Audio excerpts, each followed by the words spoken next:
election news and what it means for you and me as investors in the bourse.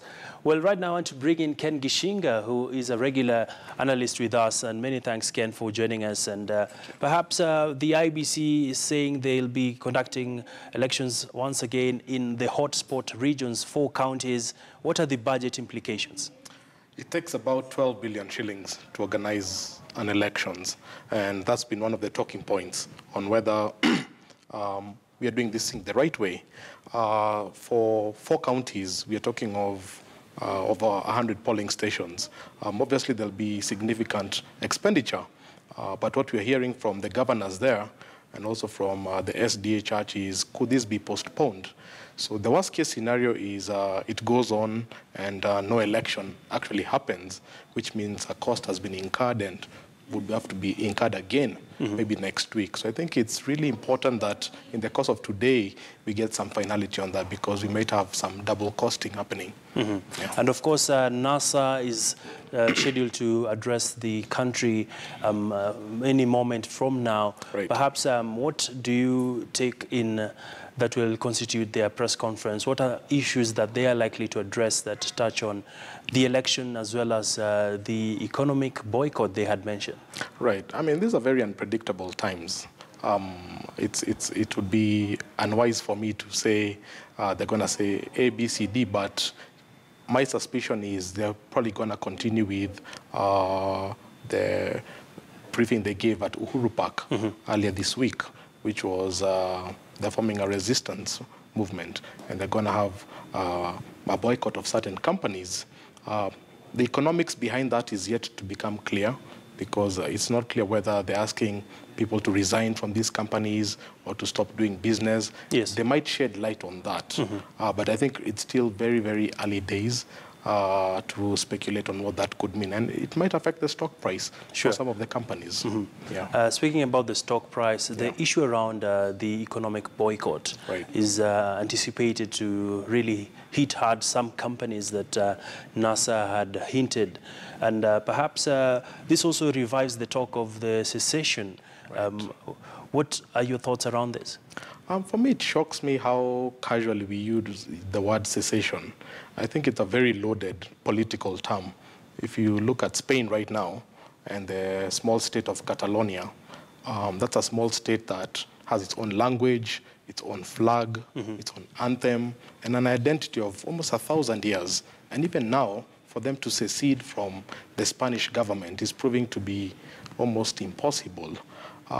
So in our case, I think it's a talk of disappointment. It's more of disappointment with the electoral process, really, rather than issues of identity, issues of culture, issues of, I don't think it's that. So I think that's going to go away. But the economic boycott, I think that's the one that we need to look at a bit more seriously, because that could have an impact on the valuations. Granted that what goes into a valuation of a stock, normally it's profitability, it's a sort of like its capital outlook and stuff. So if they give a clarity on, we are telling our people not to purchase the products of these companies, obviously that's going to affect sort of the production aspect of those companies, and it could make the stock price come down. But I think it's still early days.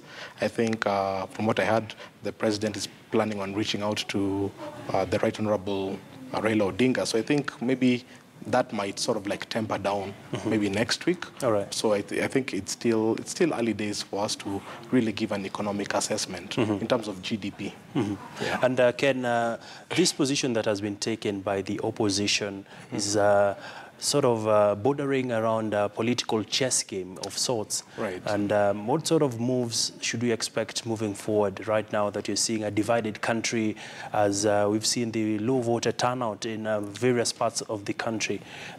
What should be on the table right now as the two leaders perhaps look forward to meeting? Right, and I think the politically accurate term is brinkmanship. What you call a chess game is really brinkmanship. And for me, I'm a bit worried that the brinkmanship might take the country towards a precipice. I think what needs to happen very quickly is the head of state and the opposition leaders need to have a round table. They need to look at what happened yesterday. They need to have a discussion on what would it take to unite the country? Because you don't want a country that's operating on one engine. You want a country that's operating on two engines. And both sides have an equal stake in the economy. So I think unity, politics of unity. So how do you achieve unity in all this division? Do you reach out by giving out cabinet positions? Do you make appointments to parastatals? What sort of approach should we be treated to? Right. I mean, my credentials are an economist. So I would want to look at the economic angle of this. But that's one thing political analysts really need to look at. A lot of things, in the reality of political economy is a lot of things happen behind the scenes. And sometimes the public is never really privy to those kind of dealings. But the end game for both parties is we need closure. We need to get back into business. And every recipe that can bring closure needs to be put on the table and needs to be discussed. Because my fear is if another Supreme Court petition is filed, that will take in another 2-3 weeks of uncertainty. And who knows the outcome of those kind of petitions. So for me, I think if we can avoid another Supreme Court petition, if these people can have a round table of sorts, I think that would really bring a sense of healing and a sense of unity. And Ken, as we look to get your closing thoughts on this all-important subject, right now you're seeing the country is receiving results across the areas that turnout was really good and areas that did not take to the ballot. This has been scheduled for tomorrow. Right. And from the practicality of having the results out by, say, Monday, and of course, this lies within the constitutional timeline of 7 days. The IEBC must declare results. What sort of implications might this have really on the day-to-day average Kenyan who has to make ends meet? I think it's having a devastating effect. I mean, there's very little transaction happening right now. I mean, all my conversations are with all the traders right now. Nothing is transacting. So I think the longer these shadow looms over this country, the less interesting it is economically speaking. But still, I mean, democracy is an expensive venture, and that's one thing we've chosen. We wanted to go the democratic way. So I think giving the institutions time to collate their numbers and give their final outcome, the 1 week that the Constitution allows them, it's still important that we show that we are a country of rule of law. That's what investors in the long run want to assess Kenya. So I think it's going to be, as you say, short-term pains, but possibly long-term gains. All right. Yeah.